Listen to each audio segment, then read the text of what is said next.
Hello प्यारे बच्चों, कैसे हैं? उम्मीद है आप सब अच्छे होंगे। अब हमने जो क्लास की थी 3.1 उसकी सेकंड पार्ट हमने कंप्लीट किया था कल। आज हम अपनी एक्सरसाइज 3.2 की तरफ चलते हैं। देखो, इसके अंदर मैंने आपको कितनी विधियां बताई थी समीकरण हल करने की। हमने पहली विधि जो ग्राफी विधि थी वो समीकरण को हल करने की थी, वो 3.1 के अंदर क्लियर की है। देखो, जो आपकी 3.2 एक्सरसाइज है इसके अंदर जो समीकरण आपको हल करने हैं किससे करने हैं? प्रतिस्थापन विधि से। किससे करने हैं? प्रतिस्थापन विधि से। देखो, आपको नाम से स्पष्ट हो रहा हो प्रतिस्थापन। देखो, इसमें क्या होता है कि किसी एक समीकरण को प्रतिस्थापित करना दूसरे समीकरण से। मतलब कि इसमें क्या करते हैं, आपको दो समीकरण दी हुई होती है, इसमें एक समीकरण से आप क्या करोगे, एक्स की या वाई का मान निकालोगे, मतलब वैल्यू निकालोगे आप एक ही समीकरण से। मतलब क्या, एक्स का मान आप वाई के पदों में निकाल लोगे या वाई का मान आप एक्स के पदों में निकाल लोगे, और फिर जो मान आएगा उस आपको दूसरे समीकरण में पुट करना होता है। उससे आपका एक प्रॉपर मान, देखो आपने अगर यहाँ से एक्स का मान निकालना है वाई के पदों में तो आप इसमें पुट करके तो आपका वाई का मान आ जाएगा। अगर आपने वाई का मान निकालना है तो इसे पर पुट करोगे तो आपका एक्स का मान आ जाएगा। उम्मीद है आपको चीज़ समझ में आ गई होगी। तो अगर हम क्वेश्चन करते हैं, क्वेश्चन से आपको अच्छी समझ में आएगा। देखो क्या कहता है क्वेश्चन, ये आपको समीकरण दी हुई है, आप इसे समीकरण 1 मान लो, आप इसे समीकरण 2 मान लो। देखो क्वेश्चन 1 क्या कहता है, निम्न रैखिक समीकरण युग्मों को प्रतिस्थापन विधि से हल कीजिए। देखो इसके अंदर क्या दिया हुआ है, आपको दो समीकरण दी हुई है, x plus y equal to 14, x minus y equal to 4। ये दो समीकरण दी हुई है। देखो अब हल करेंगे हम इन्हें। देखो समीकरण 1 से आप x का मान या y का मान निकल लोगे, x का मान y के पदों में, y का मान x के पदों में निकल लोगे। देखो कैसे निकालते हैं। समीकरण 1 से x का मान निकालने पर देखो समीकरण क्या दी हुई है आपको, 1 x प्लस वाई बराबर 14।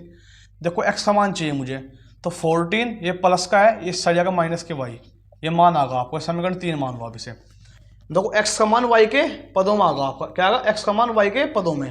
देखो अब जो ये मान आया है ये समीकरण 2 में पुट करोगे आप। x का मान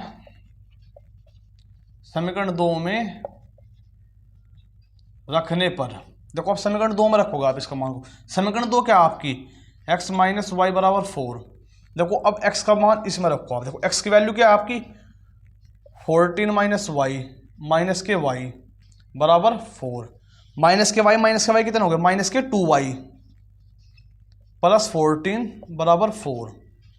देखो अब जा, माइनस के 2y बराबर, ये 14 है पॉजिटिव, ये पर जाएगा माइनस के 14 प्लस माइनस के 14। देखो माइनस के 14 अब प्लस के 4 तो माइनस के 10, माइनस के 2y इक्वल टू माइनस के 10। माइनस से माइनस कट होगी, 2 पंजे 10, तो y का मान कितना आएगा आपका 5। y का मान कितना है आपका 5। अब जो ये मान आया है y बराबर 5, आप उसे समीकरण 3 में रखो या समीकरण 1 में, समीकरण 2 में, तो आपको एक वैल्यू प्राप्त हो जाएगी। कौन सी, x का। अगर यहाँ पे x का मान आता, अब उसे आप पुट करते समीकरण 1, समीकरण 2 या समीकरण 3 में, तो आपका y का मान आ जाता है। यहाँ पे y का मान निकल रहा है हमने, तो अब हमें x का मान निकालना है, तो मैं समीकरण 3 में रख देता हूँ सीधा सीधा। y का मान समीकरण 3 में रखने पर, समीकरण 3 में रखने पर देखो y का मान क्या है, y बराबर 5 है। समीकरण 3 क्या है आपकी, यदि x बराबर 14 माइनस के y। देखो अब y का मान क्या है 5 है, x बराबर 14 माइनस 5, तो इक्वल टू कितना, x बराबर 14 में से 5 कितने बचे आपके 9। ये x की वैल्यू, y की वैल्यू कितनी थी 5। ये आपके आंसर आ गए। क्या x और y का मान आपने निकाल दिया। देखो क्या करना होता है प्रतिस्थापन विधि में, आपको दो समीकरण दी हुई है, एक समीकरण से क्या करोगे आप, x का मान y के पदों में निकाल लोगे, फिर जो मान आया आपको उसे समीकरण 2 में पुट करोगे, और समीकरण 2 से आपके एक मान आ जाएगा, उसे आपको क्या करना है फिर समीकरण 3 में जो आपने मान बनना है समीकरण 3 में उसको क्या करना है, आपको पुट करना है। उम्मीद है आपको क्वेश्चन समझ में आएगा। अब हम अगले क्वेश्चन की तरफ चलते हैं। देखो अगला क्वेश्चन क्या कहता है आपको, देखो अब हम अगले क्वेश्चन की तरफ चलते हैं।